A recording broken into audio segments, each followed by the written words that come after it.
আসসালামু আলাইকুম। আহ, তো আজকে আমরা ক্লাসে শিখব হলো ক্যান্সার অফ এসোফেগাস বা এসোফেজিয়াল ক্যান্সারও বলা হয় এটাকে সংক্ষেপে। তো সেটা আমরা শিখব। প্রথমেই আমরা দেখব যে এই যে আমাদের স্টোমাক এবং স্টোমাকের উপরে যে অংশ থাকে সেটাকে বলা হয় এসোফেগাস। এসোফেগাসে যখন ক্যান্সার হয় সেটাই হলো এসোফেজিয়াল ক্যান্সার। আমরা এর আগেও শিখেছিলাম একটু যে দুই মোস্ট ইম্পর্টেন্ট দুইটা ক্যান্সার এখানে জিজ্ঞাসা করা হয় এসোফেজিয়াল ক্যান্সার। একটা হলো নর্মাল ক্যান্সার, আরেকটা হলো ব্যারেটস এসোফেগাইটিস। তো ব্যারেটস এসোফেগাইটিস বলতে বোঝায় যে স্টোমাকের যে গ্যাস্ট্রিক পিএইচ বা গ্যাস্ট্রিক কন্টেন্ট এটা যখন ডিউ টু মানে কি বলে এটাকে বলা হয় লোয়ার এসোফেজিয়াল স্পিংচার। এই স্পিংচার যখন উইক হয়ে যায়, মানে কি উইক হলে কি হয়, স্টোমাক কন্টেন্ট যখন বারবার মানে স্পিংচার যখন উইক হয়ে যায় তখন স্টোমাক কন্টেন্ট উপরের দিকে উঠে আসে, বারবার উপরের দিকে উঠে আসে, ব্যাকফ্লো করে। হ্যাঁ, তখন আমাদের এই এসোফেগাসে এই স্টোমাক কন্টেন্ট যেহেতু অ্যাসিডিক, এই অ্যাসিডিক কন্টেন্ট গুলো আমাদের এসোফেগাসের লাইনিং এপিথেলিয়ামকে ডিস্ট্রয় করে দেয়। আস্তে আস্তে করতে করতে এই জায়গায় ঘাও এবং এক পর্যায়ে এসোফেগাসের মানে এসোফেজিয়াল ক্যান্সারের রূপান্তর হয়। এটাকে বলে ব্যারেটস এসোফেগাইটিস বা এসোফেগাস ব্যারেটস এসোফেগাস। এই যে নরমাল আমাদের স্পিংচার এইভাবে থাকে, বাট ব্যারেটস এসোফেগাসে কি হয়, বারবার স্টোমাক অ্যাসিড গুলা বা অ্যাসিডিক কন্টেন্ট গুলো উপরে আসে এবং এই জায়গাটাকে লাইনিং থেকে নষ্ট করে দেয় এবং আস্তে আস্তে এটা এসোফেগাস মানে ব্যারেটস এসোফেগাসে পরিণত হয়। এটা এই type of oesophageal cancer seen in patient with GERD এবং গ্যাস্ট্রো এসোফেজিয়াল রিফ্লাক্স ডিজিজে এই ব্যারেটস এসোফেগাস দেখা যায়। এই potential serious complication of GERD. GERD কি? যখন আমাদের এই লোয়ার এসোফেজিয়াল স্পিংচারটা লুজ হয়ে যায়, আই মিন কন্ট্রাক্টিলিটি নষ্ট করে ফেলে, এটাকে বলা হয় জিইআরডি। ইভেন কি আমরা অনেক সময় তেল জাতীয় খাবার মশলা জাতীয় খাবার খেলেও শুয়ে থাকলে হঠাৎ করে মনে হয় যে সব ভিতর থেকে নাকে মুখে চলে আসে। এটাও কিন্তু এটা কিন্তু আসলে এই এটা এটা কোনো রোগ না, এটা হলো অনেক স্পাইসি খাবার খেলে আমাদের এসোফেজিয়াল আমাদের স্টোমাকে অনেক গ্যাস ফর্ম করে। তখন এই স্পিংচারটা একটু মানে ওপেন হয়ে থাকে গ্যাসের কারণে। তখন এই স্টোমাকের উপরে উঠে আসে, তখন আমাদের নাক মুখ একদম জ্বলে যায়, এরকম একটা ইয়ে হয়। ঠিক আছে। তো এসোফেগাস একটা তো নর্মাল রিজন বললাম, আর একটা বললাম জিইআরডির কারণে হতে পারে। প্রথমে রিস্ক ফ্যাক্টরস, স্মোকিং প্রথমেই আসে হলো স্মোকিং। এর পাশে হলো অ্যালকোহলিজম, ক্রনিক জিইআরডি যেটা মাত্র বললাম, এবং এর জন্য কিন্তু প্যারেট এসোফেগাস হয়। ট্রমা, পুয়ার ওরাল হাইজিন, তারপরে achalasia, lack of oesophageal peristalsis, yes, তারপরে লাইবার্নস, এটা একটু পরে বলতেছি। তারপরে ওবেসিটি, ওবেসিটিতে আরেকটা বিষয় আছে যে ওবেসিটির কারণেও এই মানে এসোফেজিয়াল ক্যান্সার হতে পারে। কেন হয় সেটা একটু আমরা দেখি। Obesity allows acid to flow upward to the esophagus due to increased intra-abdominal pressure. এই কারণে এসোফেজিয়াল ক্যান্সার হতে পারে। এর প্রায়শই হলো এই যে এসোফেগাস এবং এই যে স্টোমাক, এসোফেগাস এবং এসোফেজিয়াল ক্যান্সার।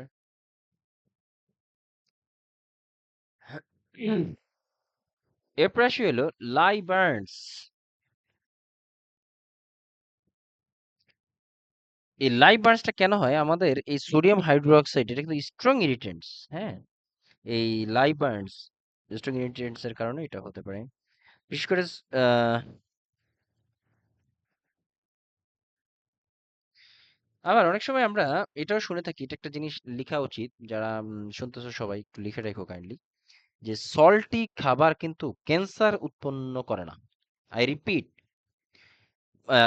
এভাবে বললে ভুল হবে যে সল্টি খাবার কিন্তু, সল্টি বা সল্ট জাতীয় খাবারগুলো, অত্যাধিক লবণ জাতীয় খাবার কিন্তু আমাদের এসোফেজিয়াল ক্যান্সার উৎপন্ন করে না, মানে এসোফেজিয়াল ক্যান্সারের জন্য দায়ী নয়। বাট অত্যাধিক সল্টি বা সল্ট জাতীয় খাবার কিন্তু স্টোমাক ক্যান্সারের জন্য বা গ্যাস্ট্রিক ক্যান্সারের জন্য দায়ী হতে পারে। লিখে রাখো এজ এ রিস্ক ফ্যাক্টর হিসেবে। এরপরে ফাইন্ডিংস কি আসবে? Substernal and epigastric pain. Burning after drinking hot fluids বা hot liquid. Very important, হ্যাঁ? Burning after drinking hot fluids বা hot liquid. এটা very important.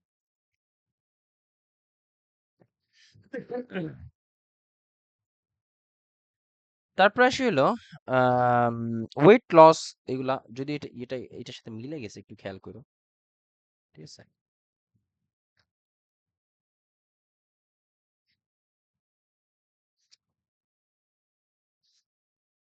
তারপরে আসি হলো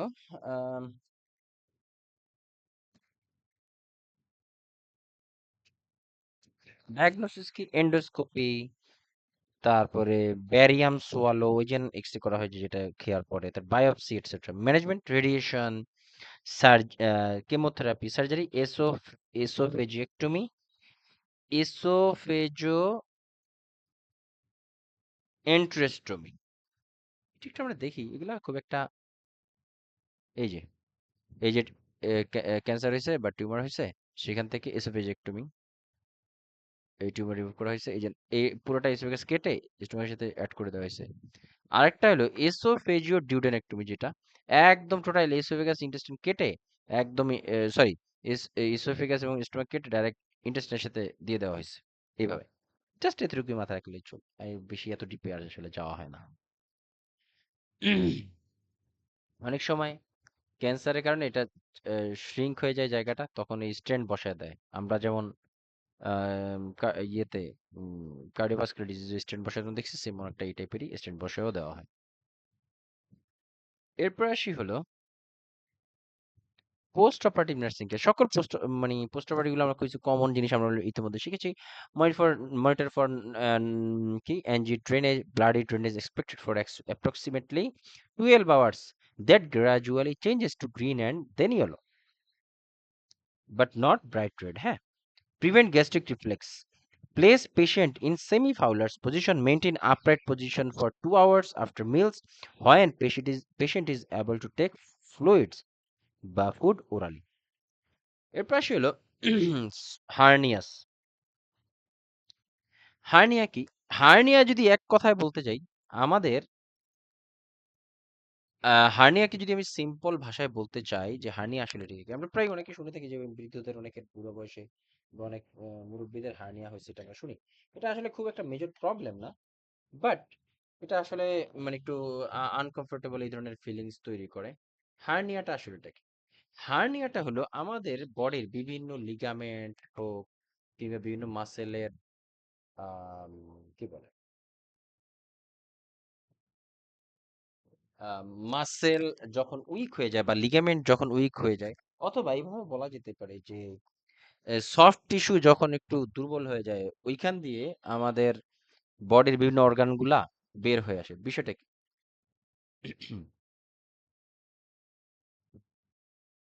বিষয়টা হলো যে soft tissue protrude through weak abdominal cavity. হার্নিয়াটা কি তাহলে? যে আমাদের এই বিশেষ করে এই ছবিটার দিকে তাকাইলেও হবে, হার্নিয়া যখন বডির কোনো উইক পয়েন্ট পায়, যেমন আমাদের এই যে বিশেষ করে আমাদের ইঙ্গুইনাল এরিয়া, এই যে তো পিউবিক এরিয়ার আশেপাশের এইগুলা একটু সফট বা একটু আম, মানে দুর্বলই থাকে। তো এই জায়গাগুলা দিয়ে, অথবা বিশেষ করে আম্বিলিকাস, এগুলা দিয়ে যখন তোমার উপরের অর্গানগুলো, আই মিন ইন্টেস্টাইন অথবা এগুলা যখন এই যে ধরনের এরিয়ার ভিতর দিয়ে ভিতরে ঢুকে যায়, অথবা স্ক্রুটাম অনেক সময় কি করে অ্যাবডোমিনাল এরিয়াতে চলে যায়। স্ক্রুটাম যদি পেলভিক ফ্লোরের ভিতরে থাকে, তাই না? মানে পেলভিক ফ্লোরের নিচে, এটা যদি উপরের দিকে চলে যায় ডিউ টু উইক লিগামেন্ট বা উইক মাসেল বা ফ্যাসিকা, এগুলোর কারণে উপর, এটাই মূলত হার্নিয়া। তো বিভিন্ন টাইপের হার্নিয়া আছে, inguinal hernia, femoral hernia. Inguinal hernia খুবই কমন ভিতরে দেখা যায়। তারপরে আম্বিলিকাল হার্নিয়া, মানে নাভির যেই অংশটা, এই অংশটা ভিতর দিয়ে ভিতরের অর্গানগুলো বের হয়ে আসে। আবার যারা এটা এটা হয়, আবার যারা তোমার অনেক হেভি লিফটিং বা ওয়েট করে, তাদেরও তোমার এই ইন্টেস্টিনাল অর্গানগুলা বা অ্যাবডোমিনাল অর্গানগুলা তোমার পেলভিক ফ্লোরের দিকে চলে আসে। এগুলোও তোমার মানে হার্নিয়া, এগুলো এইসব কারণেও হার্নিয়া হতে পারে। এই যে দেখো, ইন্টেস্টাইন এরকম একটা স্যাকের ভিতরে, মানে পেরিটোনিয়াল স্যাকের ভিতরে ঢুকানো থাকে। তো কোনো কারণে এটা ইপিডাল স্যাক যদি একটু উইক হয়ে যায়, দুর্বল হয়ে যায়, বা ইয়ে কি বলে একটু উইক পয়েন্ট খুঁজে পাওয়া যায়, তখন ওই ওই ফাঁক ফোকর দিয়ে ইন্টেস্টাইনাল অর্গান বের হয়। এগুলোই মূলত ইনগুইনাল হার্নিয়া। এটা মেজর না, মেজর কোনো মানে প্রবলেম না, বাট কোশ্চেনে দুই এক সময় দেখতে পাওয়া যায়। তো মোট কথা হার্নিয়া কি? Soft tissue protrude through weak abdominal cavity. Protrusion of an internal organ from its normal cavity through an abnormal opening. This factor increase intra-abdominal pressure. বিশেষ করে অ্যাবডোমিনাল প্রেসার যদি বেজে, like obesity, pregnancy, ascites, trauma etcetera. তারপরে based on location types পড়তেছে কি? Inguinal hernia, protrusion of part of the intestine in men and round ligament in women through inguinal ring. আমাদের মানে pubic এরিয়ার যে অংশটা, এই যে দেখো, এই যে আমাদের এই অংশ কিন্তু পিউবিক এরিয়া, এই সাইড দিয়ে যখন উইক পয়েন্ট খুঁজে পায় তখন ওই সাইড দিয়ে বের হয়ে আসে ইন্টারনাল অর্গান, বিশেষ করে অ্যাবডোমিনাল অর্গানগুলো যখন নিচে চলে আসে, সেগুলো হলো ইনগুইনাল হার্নিয়া।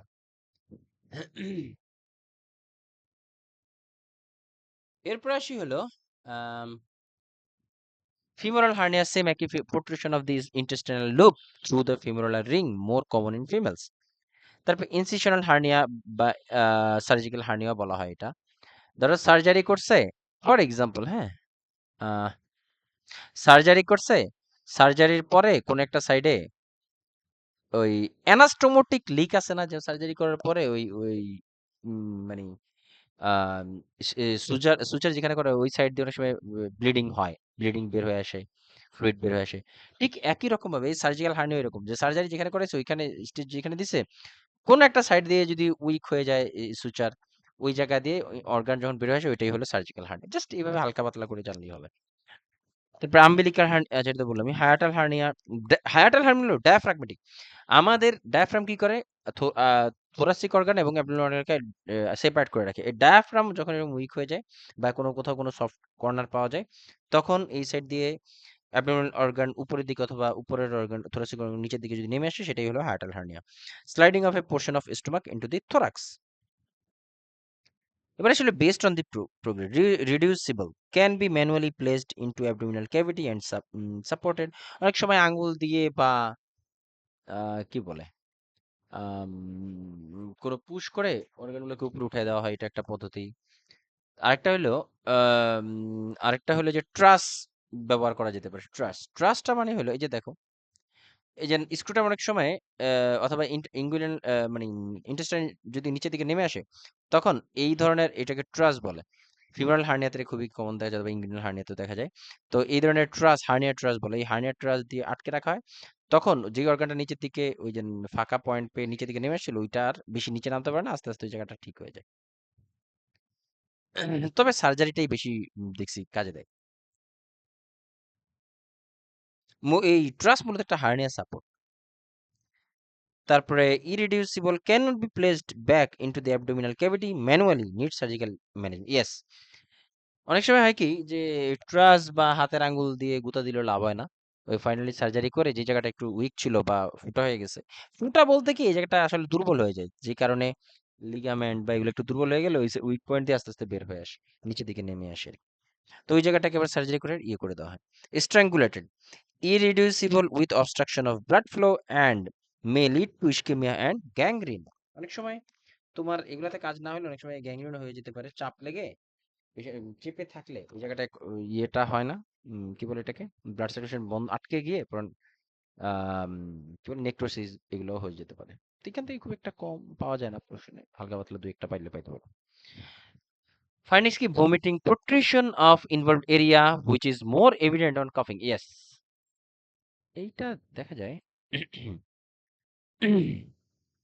বিষয়টা হলো কি, অনেক সময় কি কাশি দিলে যে জায়গায় উইক পয়েন্ট বা উইক আছে, ওই জায়গা দিয়ে ওই অর্গানটা নিচের দিকে নেমে আসে, এটা বেশি অনুভব করা যায় কাশি দিলে। যারা বিদেশে গেছো তারা দেখবা যে হার্নিয়া চেক করে, পুরা নোট করে পরে তোমার কাশি দিতে বলে, তখন মানে রুকুর পজিশন করে কাশি দিতে বলে। এটা যারা বিদেশে গেছে তারা খুবই কমনলি এই ধরনের এক্সপিরিয়েন্স করে থাকছো মেডিকেলের সময়।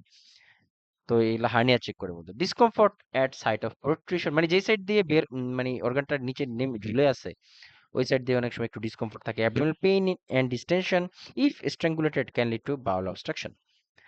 ম্যানেজমেন্ট কি ম্যানুয়াল রিডাকশন ইফ পসিবল, যদি ম্যানুয়ালি আসলে কাজ হয় না। সার্জারি হলো একটা হলো হার্নিওগ্রাফি আর একটা হলো হার্নিওপ্লাস্টি। হার্নিওগ্রাফি কি surgical repair of hernia by suturing the edge of the defect, মানে যেই জায়গায় একটু ডিফেক্ট আছে ওই জায়গায় সুচার দিয়ে সেলাই দেওয়া হয়, এটা হলো হার্নিয়া, মানে কি বলে, হার্নিওগ্রাফি। এই যে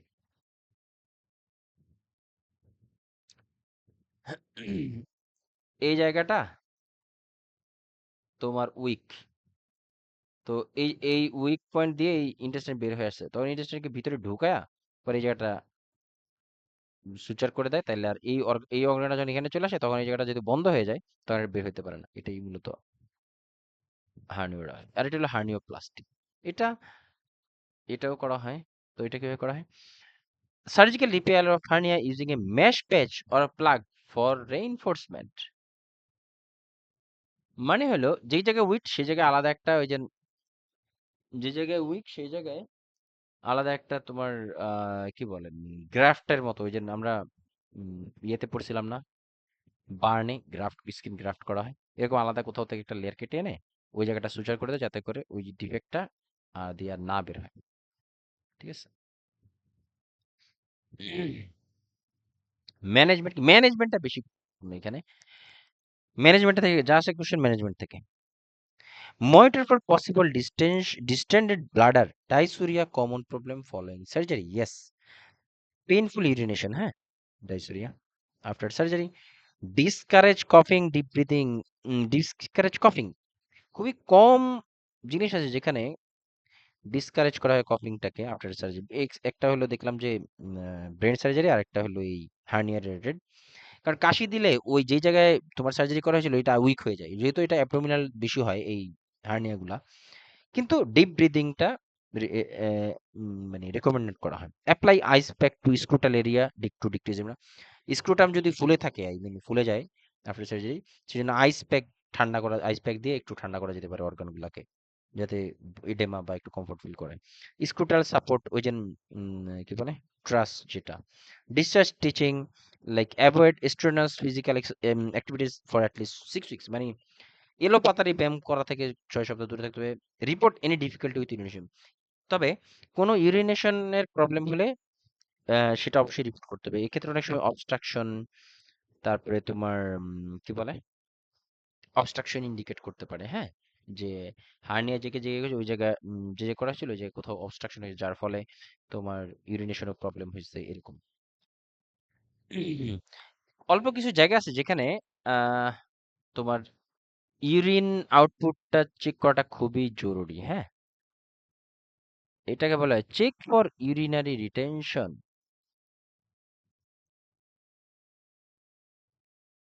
এই যে check for urinary retention with inguinal hernia repair, circumcision, repair of hypo বা epispadiasis. Uh, hypopediasis বা epispadiasis. Hypopediasis means ইউরেথ্রা যদি পেনিসের নিচের থেকে মানে সোজাসুজি থাকার কথা ইউরেথ্রা, বাট সেটা সোজাসুজি না থেকে যদি নিচের দিকে থাকে সেটা হলো হাইপোপেডিয়াসিস, আর উপরে থেকে থাকে তাহলে এপিসপেডিয়াসিস। এই জন্য এই ধরনের সার্জারির পরে বা এই ধরনের সার্জারির সময় মানে সার্জারির আগে বা ইয়ে না করা হলেও তখনও তোমার এই ইউরিন রিটেনশন আছে কিনা এটা গুরুত্বপূর্ণ। ইঙ্গুইনাল হার্নিয়া, সার্কামসিশন এবং রিপেয়ার অফ হাইপার এপিসপেডিয়াসিস, হাইপো বা এপিসপেডিয়াসিস।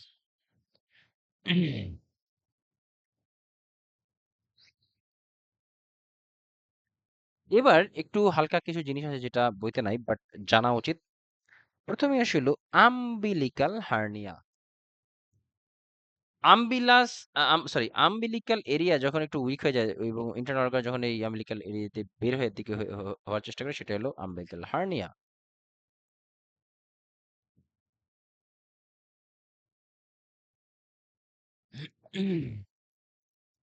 এরপর আসি হলো আরেকটা জিনিস আছে যেটা হলো ওমফালোসেল বা এক্সোমথালোস। এক্সোমথালোস, ওমফালোসেল এবং এক্সোমথালোস, এটা কি? এটা একটা কনজেনিটাল ডিফরমিটিস বা কনজেনিটাল প্রবলেম যেখানে অ্যাবডোমিনাল অর্গান, বিশেষ করে ইন্টেস্টাইন, বিশেষ করে আই রিপিট, আফটার ডেলিভারিতে ওমফালোসেল বা এক্সম হ্যালোস, এটা কি আফটার ডেলিভারিতে দেখা যায় পেশেন্ট এই সরি ফিটাস বেবির অ্যাবডোমিনাল অর্গান তো থাকার কথা অ্যাবডোমিনাল ভিতরে, তাই না? কিন্তু যে কন্ডিশনে অ্যাবডোমিনাল অর্গানগুলা পেশেন্টের অ্যাবডোমিনের ভিতরে না থেকে পেশেন্ট দেহের বাইরে একটা সেমি পারমেবল স্যাকের মাধ্যমে এক ধরনের কাভারের ভিতরে থাকে, এবং ইন্টেস্টাইন মানে বডির বাইরে থাকে, অ্যাবডোমিনের বাইরে থাকে, এবং একটা কাভারিং দেয়া থাকে, মানে প্রোটেক্টেড একটা কাভার থাকে। বিশেষ করে ওই যে ট্রান্সপারেন্ট হয়, একদম সব ক্লিয়ার দেখা যায় ইন্টেস্টাইন। এটাই হলো omphalocele. A birth defect of the abdominal wall with multiple abdominal organs pushing out through umbilicus with a peritoneal sac. আর গ্যাস্ট্রোকিসিস কি? ওমফালোসেল এবং গ্যাস্ট্রোস্কিস গ্যাস্ট্রোকিসিস এটা হলো ওমফালোসেলে তোমার একটা পেরিটোনিয়াল কাভারিং থাকে, মানে patient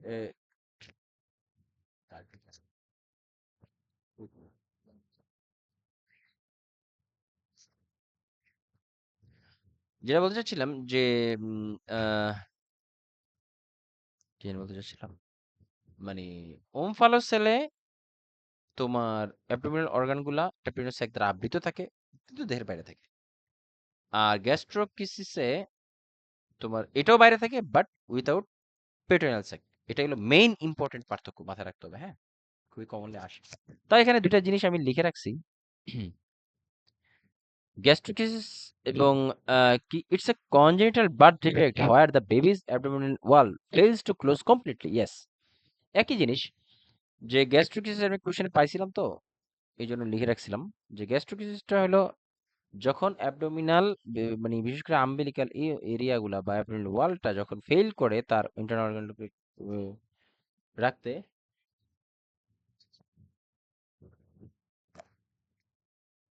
ড্রয়ারে this leaves small hole usually to the right of the belly button, সাধারণত এটা belly button এর পাশেই থাকে, রাইট সাইডে, through which is intestine and sometimes the stomach or liver protrude outside the baby's body। যেটা বললাম মানে abdominal content গুলা যখন বের হয়ে আসে, unlike the birth defect, these exposed organs are not enclosed in protective sac, leaving them directly vulnerable to damage। এই আমরা অলরেডি বলছি যে গ্যাস্ট্রিকিসিস কিন্তু তোমার কোনো স্যাক থাকে না, কোনো একটা প্রোটেক্টিভ লেয়ার থাকে না, যে কারণে এটা খুবই ডেডলি বা ভালনারেবল কন্ডিশনে থাকে। এজন্য এদের খুব সহজেই হাইলি ইনফেকশন হওয়ার চান্স থাকে, এই যাদের গ্যাস্ট্রিকিসিস থাকে, এই জন্য এটা মেডিকেল ইমার্জেন্সি থাকে। আবার এটা ওমফালোসেল সোজা কথা, ওমফালোসেল থাকে ইনসাইড স্যাক, আর গ্যাস্ট্রিকিসিস থাকে আউটসাইড স্যাক, সোজা মানে স্যাকই থাকে না। The organs push out directly through the belly button and are completely enclosed inside a clear protective membrane or sac. Gastroschisis outside and naked. The organs push out through a hole to the right side of the belly button.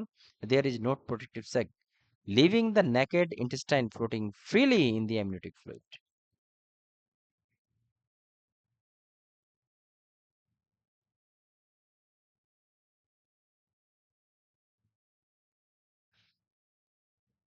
একই জিনিস omphalocele versus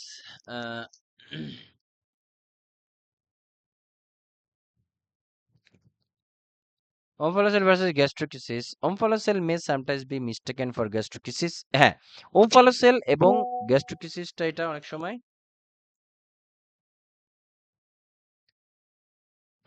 তবে দুইটার main পার্থক্য কি? ওমফালোসেল একটা স্যাকের ভিতরে থাকে, গ্যাস্ট্রিকিসিস কোনো স্যাকের ভিতরে থাকে না। এটা ভেরি ইম্পর্টেন্ট, এই জিনিসটা বোঝা খুবই গুরুত্বপূর্ণ। কোশ্চেনে আসলে দুইটা পাশাপাশি দিলে পারবে না যদি না বুঝো, মেইন পার্থক্য না ধরতে পারো।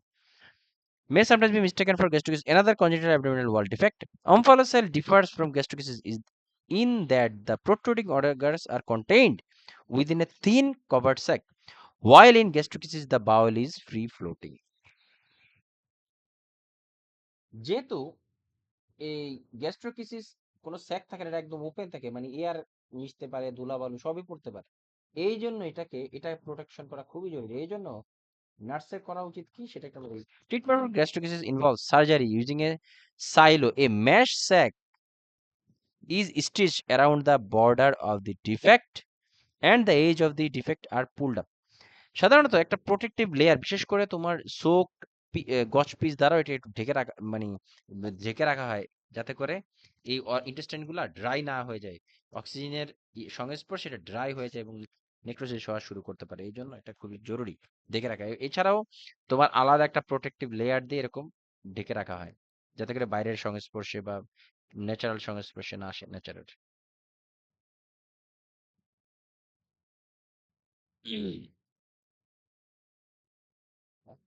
এবার আসি হলো হায়াটাল হার্নিয়া, যেগুলো বললাম গ্যাস্ট্রিটিস এবং অনকোলন খুবই গুরুত্বপূর্ণ। হ্যাঁ, hiatal hernia sliding of a portion of stomach and vagus nerve upward into the thorax through an enlarge hiatus. মানে হলো যে তোমার স্টোমাক, এটা কি sliding of a portion of stomach and vagus nerve upward into the thorax through an enlarge hiatus. মানে কি? মানেটা হলো, দেখো, না এটা না। আচ্ছা, ইঙ্গুইলান, আচ্ছা সরি, আরেকটু একটু আগে বলে ফেলছিলাম। ইঙ্গুইনাল হার্নিয়াটা দেখি, এই যেটা হলো আমাদের পিউবিক এরিয়ার পাশে হলো ইঙ্গুইনাল এরিয়া।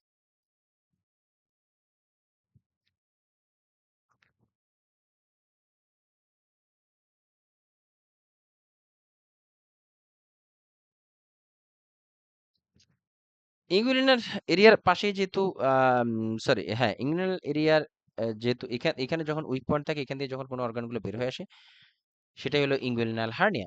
আমি এটা অনেকবার দেখছি ঢাকা মেডিকেলে, খুব কমনলি একটা প্রসিডিউর, বিশেষ করে গুড়াদের এটা খুবই হয়, যে তোমার ইন্টারনাল অর্গান এই পিউবিক এরিয়ার এই সাইড দিয়ে, মানে ইঙ্গুইনাল এরিয়া দিয়ে নিচের দিকে নেমে আসে, এটাকে বলে inguinal hernia.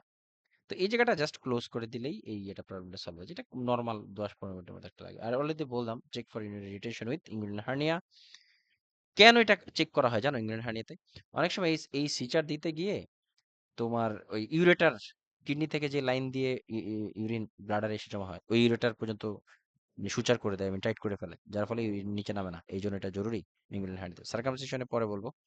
Hiatal hernia, hiatal hernia দেখো, এই যে দেখো হায়াটাল হার্নিয়া এই অ্যাব, মানে কি বলে, স্ট্রোমাক তোমার ওই যে ডায়াফ্রাম ভেদ করে উপরে উঠে গেছে, ঠিক আছে? এটাই বোঝানোর চেষ্টা চেষ্টা করতেছে। দেখো,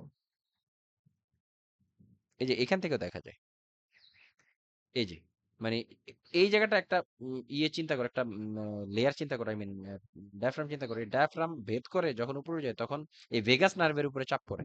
আমরা জানি যে ভেগাস নার্ভ সবচেয়ে বড় নার্ভ, যেটা আমাদের গলা থেকে শুরু করে একদম কানের পর্যন্ত সাপ্লাই দেয়। তো এই চাপ পড়ার কারণে আমাদের ভেগাস নার্ভ চাপ পড়ে, স্টোমাকেও কিন্তু ভেগাস নার্ভ সাপ্লাই দেয়, ইন্টেস্টাইন সহ। তো এই ভেগাস নার্ভের সাপ্লাই নষ্ট হয়ে যায়। তো এটাই বলতে চাচ্ছিলাম।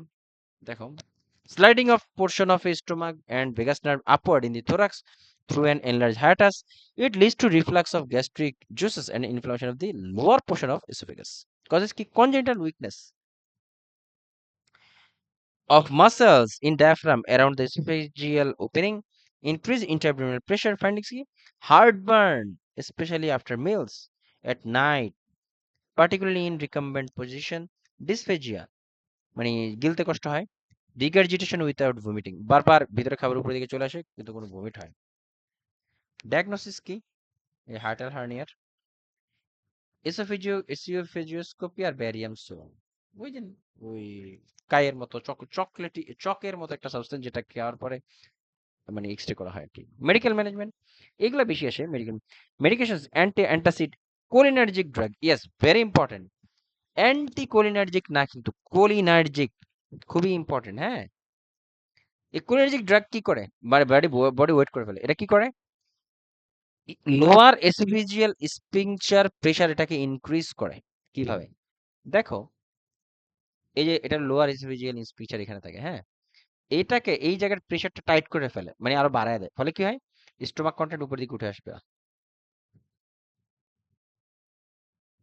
Prevent reflux and speed up gastric employing diet modified small frequent meals. এই কোলিনার্জিক ড্রাগ এটা খুবই গুরুত্বপূর্ণ। হ্যাঁ, small frequent meals eliminate spicy food and caffeine. Surgery কি?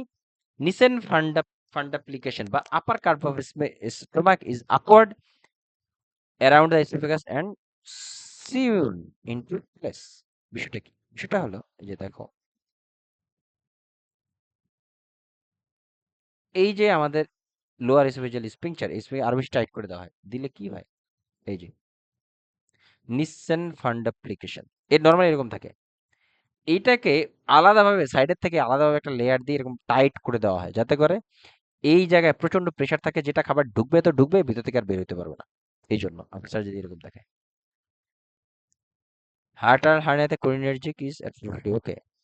দেখো, অ্যান্টিকোলিনার্জিক কন্ট্রা ইন্ডিকেটেড কোন জায়গায়, এটা এর আগেও দেখছি আমরা, সেটা এখন আবার glaucoma, benign prostatic hyperplasia already বলছি, জিইআরডি তে বলছি, হার্ট আর হার্নিয়া এবং paralytic Ilias.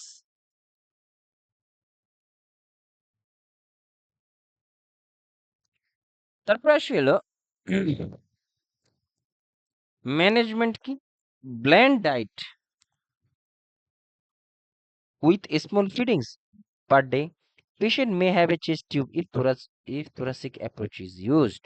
Discharge teaching ki, sit upright for meals and 2 hours after meals to decrease gastric distension. Small frequent meals slowly to prevent gastric distension. Avoid carbonated beverages, caffeine, chocolate, alcohol, and anticholinergics. Avoid heavy lifting. কারণ বেশি প্রেসারে abnormal দ্রুত weak point হলে নিচের দিকে নেমে আসে। Treat persistent কফ, কারণ কাশি দিলে কিন্তু আমাদের দেখো অ্যাবডোমিনাল লোয়ার অর্গান গুলাতে, আই মিন পেলভিক ফ্লোরে প্রেসার পড়ে, নেক্সট টাইম খেয়াল করো। ওয়েট রিডাকশন ইফ অবিস, বেশি ওজন থাকলে ওজন কমাতে ভালো।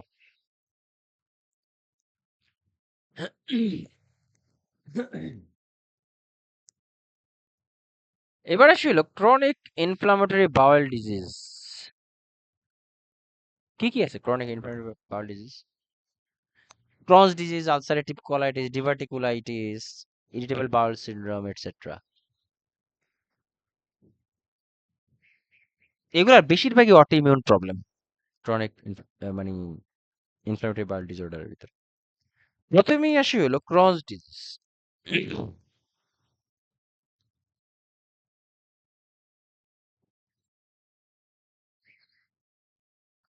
তো বেশি বেশি মানে ফার্দার আগানোর আগে একটা জিনিস বলি, ক্রনস, তারপরে আলসারেটিভ কোলাইটিস, ডিভার্টিকুলাইটিস, এখানে যে কটা আছে এর ভিতরে ক্রনস, আলসারেটিভ কোলাইটিস এবং ডিভার্টিকুলাইটিস, এই তিনটা ডিজিজ যখন পেশেন্টের হয়, এদের ফলে ইন্টেস্টাইনের ভিতরে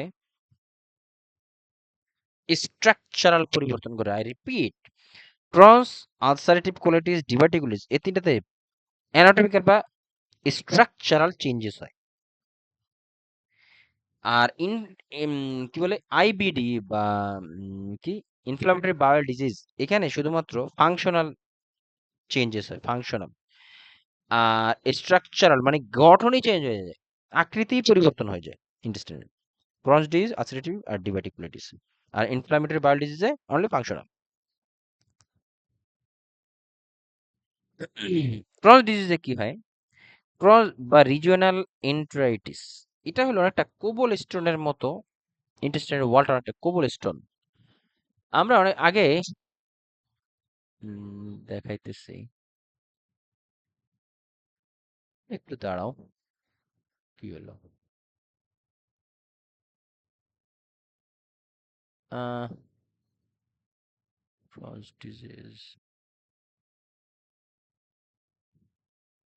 এই যে কোবল স্টোনের মতো দেখায়, কোবল স্টোন অ্যাপিয়ারেন্স। এই যে দেখো, এগুলো এক প্রকার স্টোন, যেটাকে কোবল স্টোন বলে, ইংলিশে বলে, নেটে সার্চ দিলে দেখতে পারো কোবল স্টোন দেখতে।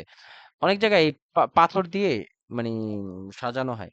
আমাদের ইন্টেস্টাইনের ভিতরে একটা পাথরের মতো শেপ দেখা যায় ক্রস ডিজিজ হইলে, হ্যাঁ, এটাকে cobble stone disease like appearance দেখায় আর কি, হ্যাঁ।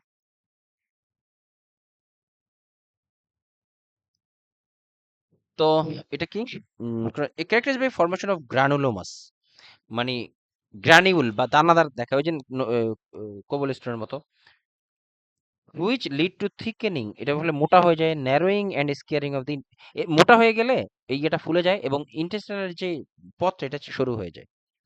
The lesions are typically intermediate and transmural, মানে হলো আমাদের ইন্টেস্টাইনের 4টা লেয়ার আছে। 4টা লেয়ারের প্রত্যেকটাতেই এই তোমার এই স্টোনের মতো বা কোবল স্টোনের মতো দেখায়। Usually affect small intestine, terminal ileum, caecum and ascending colon. সাধারণত এটা স্মল ইন্টেস্টাইনে বেশি ইয়ে করে, আই মিন ডিউডেনাম এই অঞ্চলগুলো, ডিউডেনাম, জেজুনাম এগুলা এগুলাতে অ্যাটাক করে। তবে তোমার অন্যান্য অ্যাসেন্ডিং কোলন এগুলোকেও অ্যাটাক করতে পারে। এই অঞ্চলগুলো হতে পারে।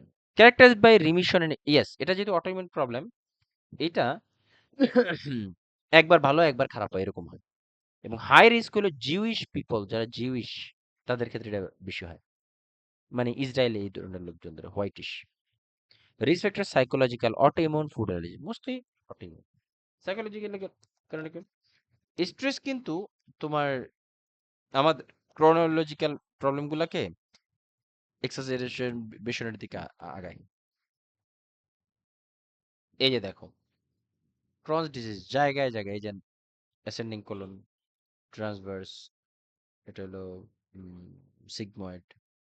তবে মোট কথা এই যে এরকম ইয়ে হয়ে চিকন হয়ে যায় বা শ্রিঙ্ক হয়ে যায়, জায়গাটা ওগুলো কমায় ফেলে, ইয়ে কমায় ফেলে। ফাইন্ডিংস কি? 3 to 4 semi-short bowel with mucus and pus, erection আসে, vomiting, weight loss, pallor, increased peristalsis. Very important sir কি, right lower quadrant pain.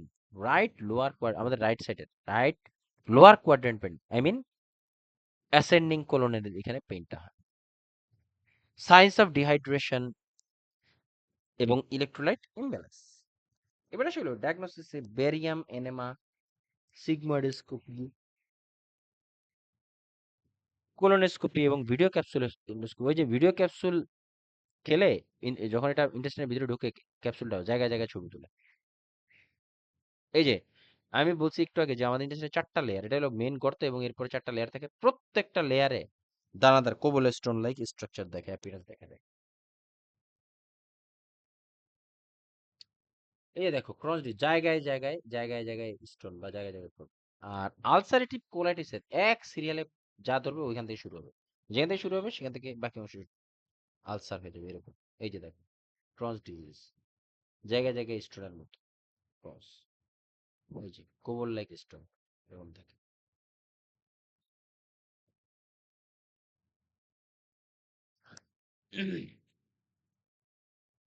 Ulcerative colitis যেহেতু একটু পরে পড়বো, আলসারেটিভ কোলাইটিভও আমি একটু ধারণা দিয়ে দিই চান্সে।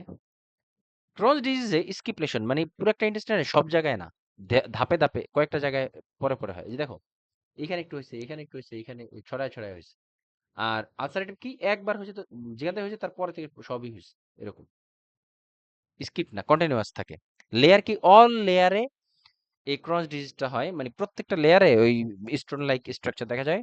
আর আলসারেটিভ মিউকাসা এবং সাব মিউকাসাতে হয়, মানে উপরে আপার লেয়ার গুলোতে হয়, মানে বাইরের মানে লাইনিং এপিথেলিয়াম গুলোতে। পেইন কি more severe and continuous pain থাকে। আলসারেটিভ কোলাইটিসে intermediate pain more associated with bowel movement.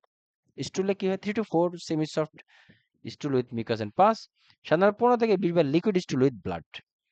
Causes কি দুইটাই অটোইমিউন প্রবলেম এবং দুইটাই রিমিশন এক্সারবেশন হয়। যদি বলা যায় রিমিশন এক্সারবেশন বুঝি না, তাহলে আসলে বলবো যে you are not ready for the exam. Diet কি নো মিল্ক বা মিল্ক প্রোডাক্ট, দুইটাতেই নো মিল্ক বা মিল্ক প্রোডাক্ট, নো মিল্ক এবং মিল্ক প্রোডাক্ট খাওয়া যাবে না, হজম হয় না। ম্যানেজমেন্ট একটু দেখি, তবে হ্যাঁ,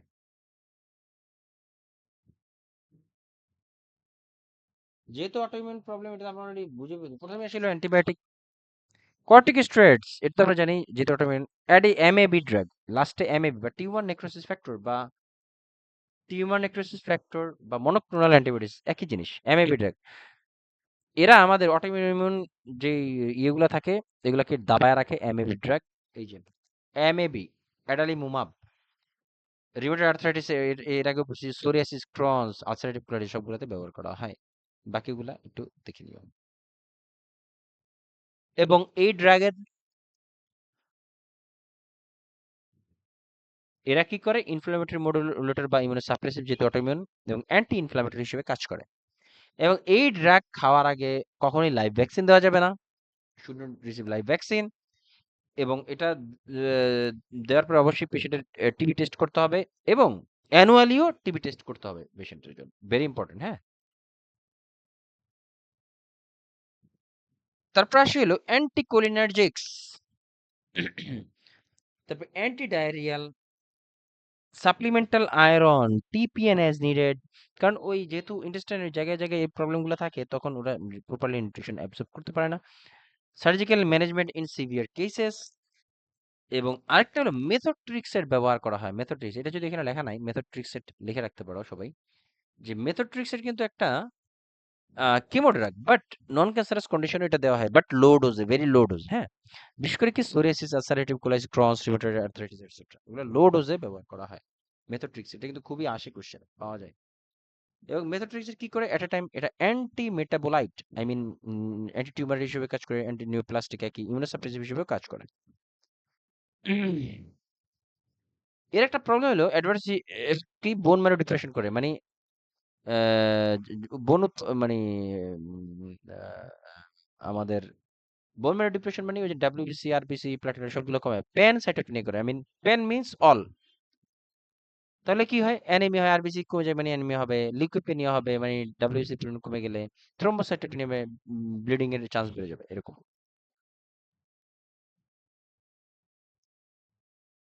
ঠিক আছে, তারপরে surgical management in severe cases, বেশি হলে সার্জিক্যাল ম্যানেজমেন্ট করা হয়, like high calorie, high protein, low residue diet with no milk or milk product, avoid gas producing foods and fluids like cabbage, broccoli, cauliflower, legume, onion, corn, all nuts, সব যে কোনো প্রকার nuts avoid করতে বলা হয়। Daily wait monitor করতে হবে, monitor calorie intact etcetera. আচ্ছা, এখানে যদিও আমি বলি নাই, বা তোমাদের আমি চাই এটা তোমরা আমাকে অ্যান্সার করবা, যে কেন এই ধরনের প্রবলেম গুলাতে মিল্ক অথবা মিল্ক প্রোডাক্টকে অ্যাভয়েড করতে বলা হয়েছে। এইটা তোমাদের কাছে আমার প্রশ্ন, এবং আমি তোমাদেরকে আগামীকালকে ক্লাসে এই জিনিসটা জিজ্ঞাসা করবো, যেখান থেকে কি বুঝছো, কেন মিল্ক এবং মিল্ক প্রোডাক্টকে অ্যাভয়েড করতে বলা হয়েছে এই কন্ডিশন গুলোতে, এটা আমার জানতে হবে তোমাদের থেকে। হ্যাঁ, হ্যাঁ।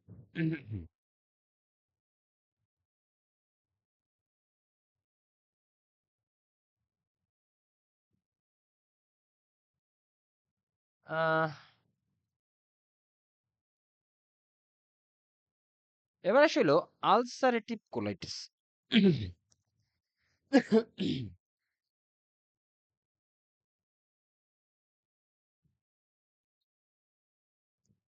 Inflammation of the colon resulting in ulcer, মানে কোলন যখন আলসার হয়ে যায়, মানে ulcered oedema, thickening and scarring with decrease absorptive capacity.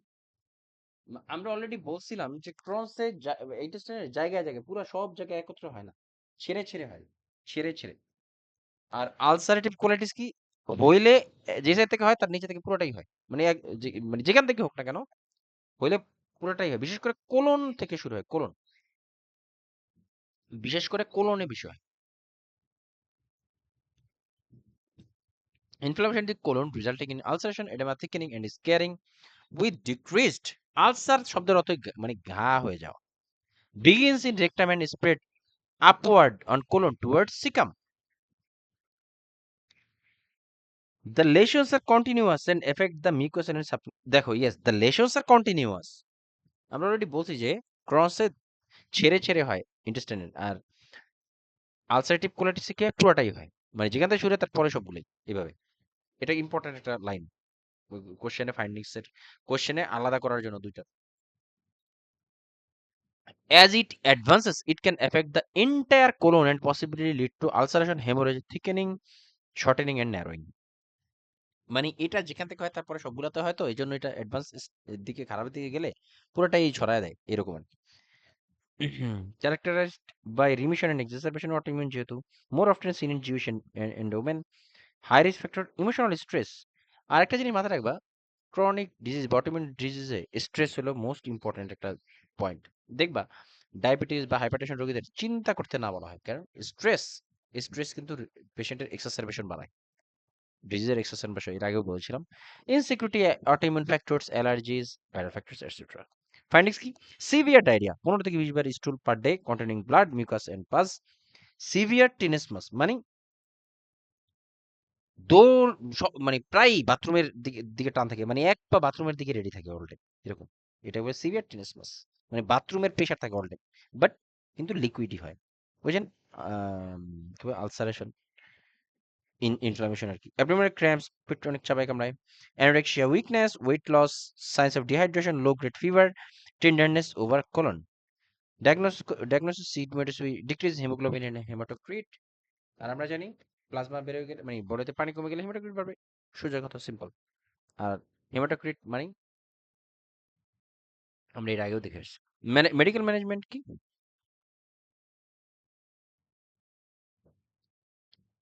আহ দেখি কোনো ইয়ে বাকি রাখছি কিনা।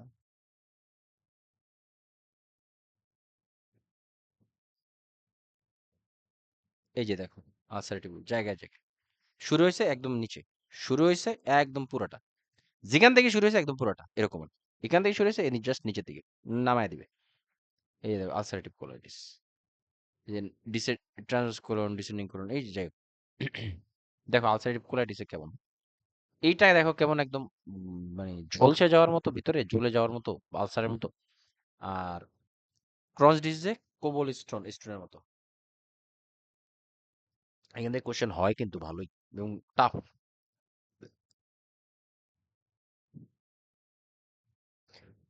Medical management, low residue high protein diet with no milk বা milk product, no gas forming foods, avoid red meat. Red meat কেন? কারণ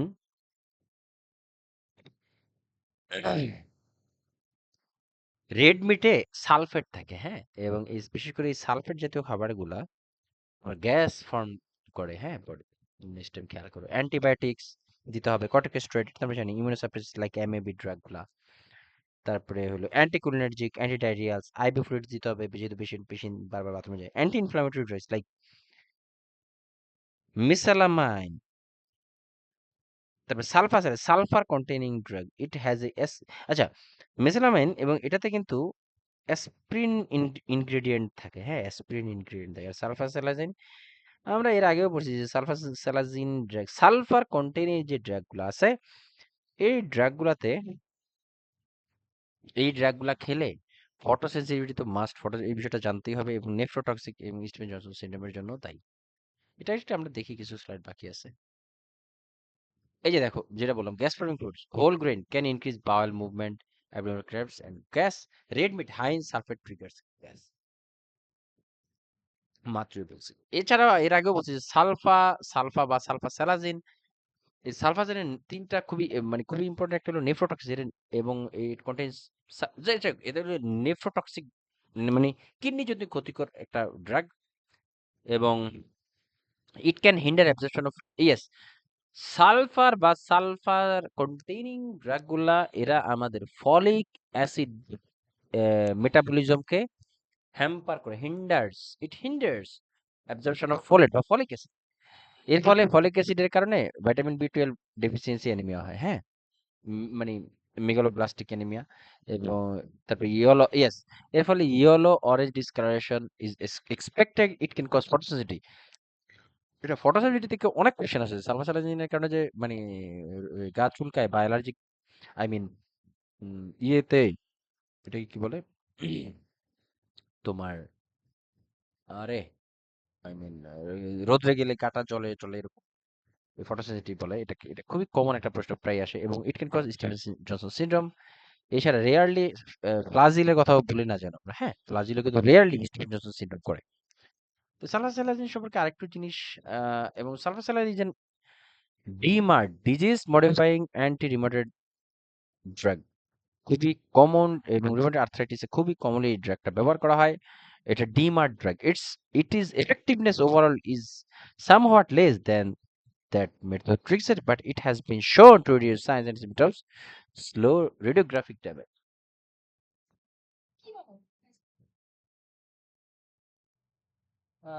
আমরা এর আগেও দেখছি রিউমাটয়েড আর্থ্রাইটিসে কোন কোন ধরনের ড্রাগ ব্যবহার করে, বিশেষ করে NSAID, এটা তো আমরা জানি। তো demat, disease modifying anti rheumatoid drug like gold compounds, ওই যে অরোথায়োগ্লু, অরোথায়ো, অরোথায়ো কি জানি এরপরটা মনে আসতেছে না, দেখলে আমি পারতাম। এই গ্রুপের। তারপর টিএনএফ, এমএবি ড্রাগ, মেথোট্রিক্সের সালফাসালাজিন, মেথোট্রিক্সের লো ডোজ দেওয়া হয়, সালফাসালাজিন তো মাত্র পড়লাম, হাইড্রক্সিক্লোরোকুইন, কর্টিকোস্টেরয়েডস এটসেট্রা। এবং এই জিনিসটা খুবই ইম্পর্টেন্ট, সেটা হলো ক্লাসিক ড্রাগ কন্ডিশন ফটোসিনথেটিক, কোন কোন ধরনের ড্রাগ ফটোসিনথেটিক, টেট্রাসাইক্লিন, এটা বারবার পেবা, এটা আসে অনেকবার, এই কেসটা খুবই কাজের জিনিস এটা। টেট্রাসাইক্লিন, সিপ্রোফ্লক্সাসিন, সালফারনাইল, মানে সালফার কন্টেনিং। তারপরে সালফাসালাজিন, মোস্ট থায়াজাইড, বিশেষ করে alpha derivative, most thiazide derivatives, like tri thiazide derivatives আর কি, যাই হোক। অ্যান্টিসাইকোটিক, বিশেষ করে হ্যালোপেরিডল, মেথোট্রিক্সেট, ফেলাজিল, এগুলা এগুলো হলো ফটোসেন্সিটিভিটি, মানে এগুলোর কারণে সূর্যতে গেলে, সরি রোদ্রে গেলে গা চুলকায়, গা জ্বলা-পোড়া করে এরকম। তবে drug causing urine discolouration mostly এই দুইটা থেকে বেশি আসে। ফিনাজোপ্যারাডিন, এটা হলো ইউটিআই পেনে, সরি, হ্যাঁ। তারপরে তোমার ইয়েতে মেনস্ট্রুয়াল পেনও ব্যবহার করে, rifampicin, orange red, phenazopyridine, orange red etcetera, সালফাজালেরও অরেঞ্জ ইয়েলো। আমরা অলরেডি স্টিভেন জনসন সিনড্রোম, এটা আরেকটা নাম হলো টক্সিক এপিডার্মাল নেক্রোলাইসিস। কেমন হয় দেখতে? এই যে wide spread erythema, epidermal shedding, মানে স্কিন একদম পুরো ঝলসে যায়, মনে হয় যে পুরা পুরা পুরা স্কিন পুড়ে যায়। তারপরে লার্জ ব্লিস্টারিং, কেরাটোকনজাক্টিভিটিস, এগুলো এটা ছবি আছে, অলরেডি দেখাইছি। এবং স্টিভেন জনসন সিনড্রোম কেন হয়, কোন কোন ড্রাগের কারণে হয়? সালফার ড্রাগ, বিশেষ করে সালফার ড্রাগ বা সালফার কন্টেনিং ড্রাগ সবগুলোতে হতে পারে। অ্যান্টিকনভাস্টেন্ট, বিশেষ করে ফিনেটোইন, অ্যালোপিরিনল হইতে পারে, আইসোট্রেটন, এটা খুবই ইয়েতে ব্যবহার করা হয়, একনিতে খুবই মোস্ট পপুলার, এবং এর কারণে আই প্লেস প্রোগ্রাম তৈরি হয়েছে। অ্যালোপিরিনল গাউটের ড্রাগ, এগুলোর কারণে স্টিভেন জনসন সিনড্রোম হতে পারে, রিয়ারলি ডিউ টু ফ্লাজেল, রিয়ারলি, হ্যাঁ।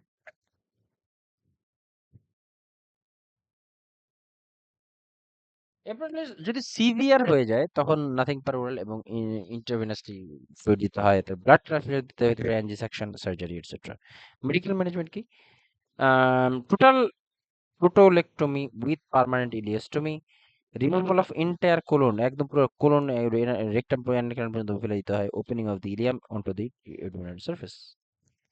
তো এই ছিল আজকের পড়া। তো আশা করি আমি কালকে জন্য যে প্রশ্নটা বলেছিলাম সেই প্রশ্নের অ্যান্সার অবশ্যই গেস করবো এবং বের করার চেষ্টা করবো, আমি তোমার চেষ্টা করবো।